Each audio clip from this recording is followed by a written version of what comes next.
Just a few decades ago, Charlotte was very different from the place we know today. How have we become America's 17th largest city, home to a dynamic downtown, an array of multinational companies, and Major League sports? And why us?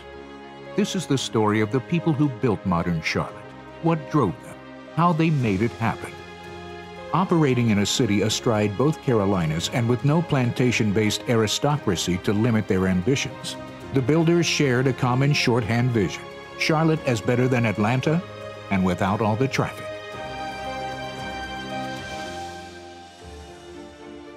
If you look back in the history of Charlotte and in Mecklenburg County, you look at the fact that we started out as somewhat of a textile town and somewhat of a distribution town. We were always a place that people knew about, but only as a small town of 60 to 80,000 at the turn of the century. We were never a big city. We didn't have a river. We didn't have mountains. We didn't have a coast. When I came here as a reporter, there was a pulse in Charlotte that you couldn't get in any other city in North Carolina. Charlotte was a meritocracy.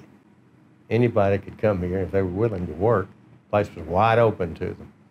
First, there were people who were accustomed to hard work because they came from small towns or farms where people worked hard physically, putting in the proverbial full day's work for the full day's pay. Maybe everybody that's a Charlottean has a little bit of a chip on the shoulder, wanting to be special. There's nothing wrong with a chip if it's positive. I had a chip on my shoulder, and for me, Charlotte was not good for my business. I mean, I could have been headquartered in Washington or Florida or Dallas, any place, a major city would have been more helpful. I used to do business with New Yorkers who wouldn't come to Charlotte. I had to fly to Atlanta. They said, "I'm not coming to Charlotte. You can't get a drink." They said, "And you don't have a hotel." I said, "Well, you've stayed in a Red Carpet Inn. You know, that's nice enough. People stay there."